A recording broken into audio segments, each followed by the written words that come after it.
За сайн бяцхан уу киночдоо сонин сайхан юу яцхан. Хэдүүлээ энэ удаагийнхаа бичлэгээр 2015 онд нээлттэй хийжсэн Flying Colors гэдэг нэртэй Японы youth comedy drama жанрын бодит амьдралаас сэдвүүлэн бүтээгдсэн киног хураангуул үзсгэх болно. Ингээд бичлэг улааж үзсгэн үү. Манай энэ удаагийн контентийг олон улсын боцны сайт OneXBet хамтран хүргэж байгаа. Хэрвээ та спортын мэдлэгтэй өмнө нь бет тавьж байсан эсвэл бет тамаар санагдах юм бол доорх комент хэсэгт байршуулсан линкээр орж OneXBet-ийн бүртгүүлэх хэсэг рүү ороод тэгэл хэсэгт нь өөрийнхөө бүртгэлийг үүсгэх үедээ промо хэсэгт нь recaps гэж бичээд өөрийнхөө анхны цэнэглэлтээр авах урамшууллаа 100%-аар нэмэгдүүлэн аваарай. Анхааруулж хэлэхэд та 18 ба түүнээс дээш настай байх ёстой. Мөн бэлэн мөнгөөр бооцоо тавьдаг учраас өөрийнхөө эрсдлийг байнга тооцоолоорой. Хэрвээ тэгж чадахгүй бол хизээж орохгүй байхыг анхааруулж байна.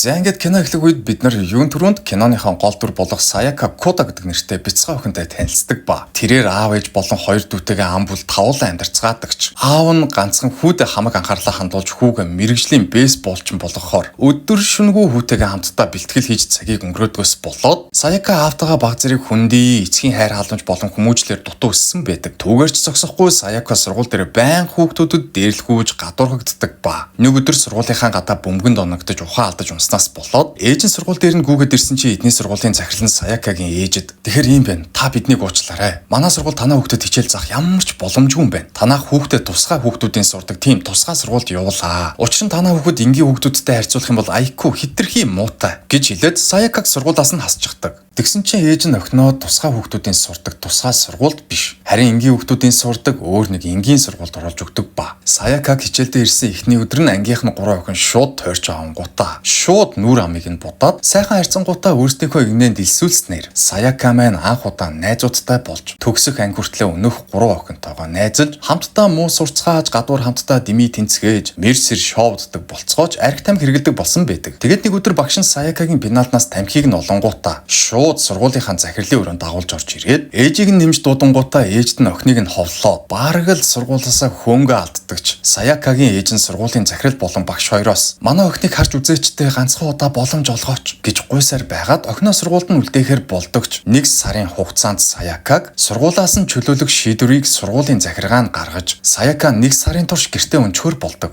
Тэгээд нэг өдөр Саяка үсээ шар өнгөөр будаас сууж байсан чи ээж нь хурч ирэнгүүтээ төгсөх ангийн хүүхдүүдэд конкурсанд ороход нь тус болдог сургуулийн газрын брошюрыг үзүүлээд охиноо давтлага авбал ямар вэ гэсэн чинь Саяка хүлээн зөвшөөрөөд маргаашнаас нь шууд давтлага авч эхэлдэг ба түүнийг Цубото гэдэг нэртэй залуухан багш угтаж аваад төвшин тогтоох шалгалт авсан чинь Саяка маань 100-аас 0 авч өөрийгөө яг одоо ямар хөө төвшөнд байгаа болохоо багштайгаа хамтдаа мэдцгээдэг. Тэгсэн чинь Цубото гэдэг багш нь үнэхээр л хүүхдүүдийн төлөө гэсэн сэтгэлтэй багш байж таараад Саякад зүгээрээ жижаагаал хичээчих юм бол боломжгүй зүйл гэж байхгүй. Чи энэ тестний бүх асуултанд нь бүдэрсэн ч гэсэн бүх асуултанд нь хариулах оролдлого хийсэн байна. Энэ чинь л амжилт. Хоёулаа баг багаар бэлдэж байгаа чамаг Японы хамгийн том их сургуульд заавал тэнцүүлнэ заа юу гэж хэлээд хичээл хийх урам зоригийг нь өдөөж өгөөд 4-р ангийн хүүхдүүдийн төвшнгөөс эхлээд хичээлийн шинээр зааж эхэлдэг. Ингээд энэ өдрөөс хойш Саяка маань багшийнхаа заасан хичээл бүрийг анхааралтай сурч өмнөө их сургууль тэнцэнэ гэсэн зорилготой болоод зогсохгүй. Тэрхүү зорилгоо найзуудтай хэлээд гадуур уулзаад зөвхөн шоуд үедээ хүртэл дэрэгдэн хичээлээ хийдэг болж үнэхээр сайн сайхны үлгэр жишээ яг ямар байдгийг өөрийн биеэр үлгэрлэж харуулад нэг өдөр гэртээ хичээлээ хийгээд сууж байсан чинь ганцхан эрэгтэйдүүд нь хамаг анхаарлаа хандуулдаг аавнд Саякаг чи ингэж их хичээлээгээ тэр их сургууль тэнцэхгүй дээ шал дэмий мөнгө хүрээд байгаа юм биш үү би лав тэр давтлагны ч мөнгийг өгөхгүй шүү гэж загнангуудаа шууд гэрээсээ гараад ажилдаа явчихдаг. Гисэн хідээж өмнөө асар том зориг тавьсан Саяка аавынхаа хэлсэн үгийг тоолгүй давталгаа үргэлжлүүлэн авч хичээлдээ баг багаар тогтмол сайжирч сургуулиас нь чөлөөсөн 1 сарын хугацаа улмаар дуусаж хичээлдээ эргээ орох өдөр нь болж шар болгосон үсээ буцааж хараар будаад сургуульдаа явж эхэлсэн чинь өнөөх пеналнаас нь тамхи болдог багш нь Саякаг их сургуульд орохоор бэлдэж байгаа болохыг нь мэдэнгүүтээ за арайчтэй чи их сургуульд орно гэж юу хийсэн? Хэрвээ чи их сургуулийн шалгалтанд тэнцэх юм бол би сургуулийн өмнө шалдан бүжиглэж шалдан зураг авахулъя заа юу гэж хэлээд Саяката бүх сурагчдынхаа өмнө мөрий тавьдаг. Тэгээд энэхүү үйл явдал нь Саякад улам эргээр нөлөөлж хичээлээ шамдан хийх урам зоригийг өгч, Саяка Режи гэдэг нэртэй өөртөө хамт Цубото багшаас давтлага авдаг эрэгтэй сурагчтай хамтдаа явж байгаад Цубото багш нь Саякагийн пеналаас тамхи болоод навширдаг. Бас их сургуулийн шалгалтанд тэнцэх юм бол нүцгэн бүжиглээд нүцгэн зураг авахуулъя гэж хэлсэн Нишимура гэдэг багштай хамтдаа нэг ресторан руу орж байгааг харангуйтаа араас нь дагаж ороод яриаг нь сэмээрхэн сонссон чинь Нишимура Цуботод манай нэг сурагч чамаас давтлага авч байгаа гэсэн нэрийг нь Саяка гэдэг. Чи тэр охинд давтлага өгöd авах шаардлагагүй дээ. Угаасаа л нойлын ногоонтыг. Чи тэр хүүхдэд юу заасан сурахгүй гэдгийг чи битэр хоёулаа л мэдж байгаа штэ. Чи тийм хүүхдээс мөнгө авч юу нь яг яад юм. Чи тэгтлээ мөнгөний асуудалд орцсон байгаа юм уу гэж асуусан чинь Цубото огч зөрүүлээд нэгдүгээрт муу сурагч гэж байдаггүй. Харин муу багш л гэж байдаг. Хоёрдугаарт би Саякаг их сургууль тэнцэнэ гэдэгт нь итгэлтэй байгаа гэж хэлээд харилцаа яриагаа дуусгаж Саяка маань өөрт нь итгэж буй багшийнхаа яриаг сонсоод сэтгэл нь хөдөлж нүдэнд нь нулимс цэлэгнээд тэр дороо гэртээ хараад хичээлээ хийж эхэлдэг.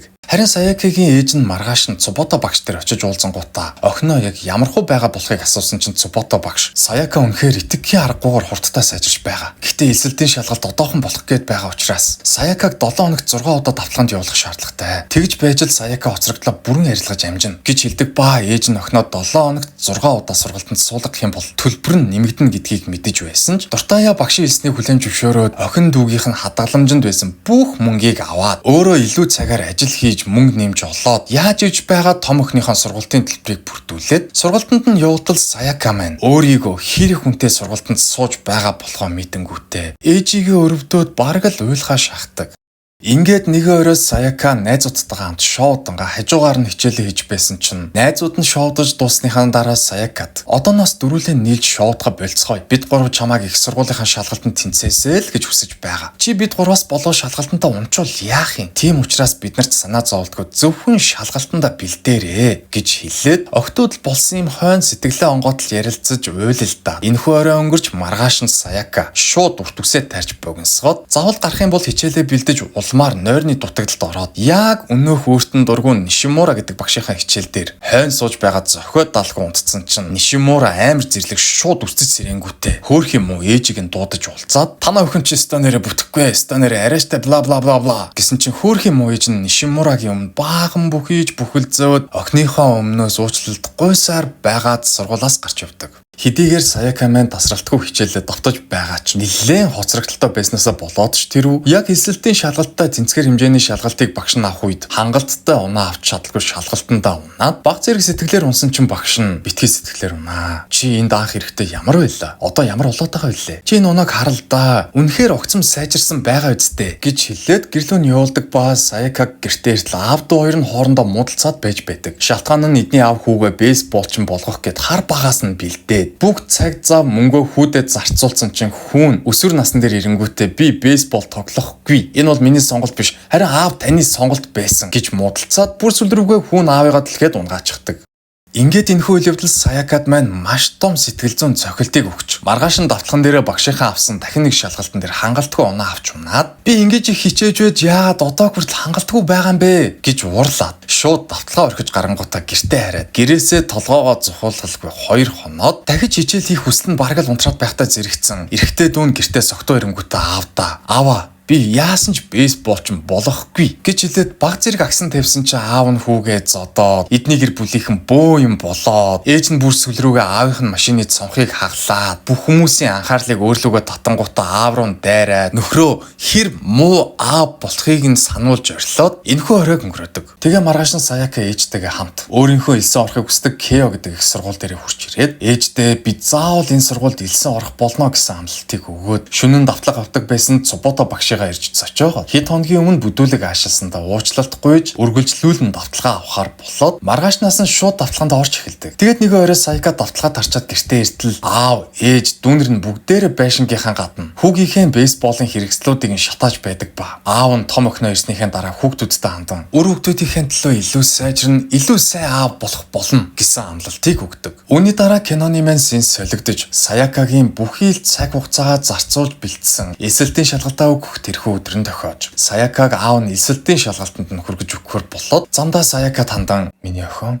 сургалтын төлбөртөө санаа зовлтгүй шүү. Аав нь яаж хийж байгаад охиныхоо сургалтын төлбөрийг асуудалгүй олоод төлж өгнө гэж хэлээд охиныхоо шалгалтанд амжилт хүсээд араас нь орилоод үлддэг. Тэгээд энэхүү шалгалтанд 3 үе шаттай бааш Саяка маань. Эхний шалгалтандаа тэнцчээд багш дээрээ гүйж ирээд тэнцэн тухайгаа хэлж багштаа баярлаж талархаж явдгаа амаараа болон захиагаараа дамжуулан хэлж захиан дээрээ одоогийн намайг бий болгосон бол багш та бол миний амьдралыг өөрчилсөн ачтай хүн гэж бичсэн байдаг ба маргааш нөгөөдөр нь гээд 2 өдөр дараалалж Саяка 2 болон 3 дахь шалгалтаа өгчөөд шалгалтынхаа урьдчилсан хариу биш харин урьдчилсан дүнгуудыг харангуйтаа өөрийгөө маш муу гэсэн байна. Их сургууль тэнцэхэрэг муу оноо авсан байна гэж сэтгэлээр төрүүлж унаад найзуудтайгаа эргэж уулзаад сэтгэс нагаа онгоод л хэд хоног шоудож хөгжилдөөд нэг л өдөр амар том айцтайгаар шалгалтынхаа эцсийн хариуг шалгасан чинь ээжигээ дагуулж очингуудаа би энэ сургууль заавал тэнцэх болно гэж ам гараадсан. Японы шилдэг К их сургууль тэнцчихсэн байдаг.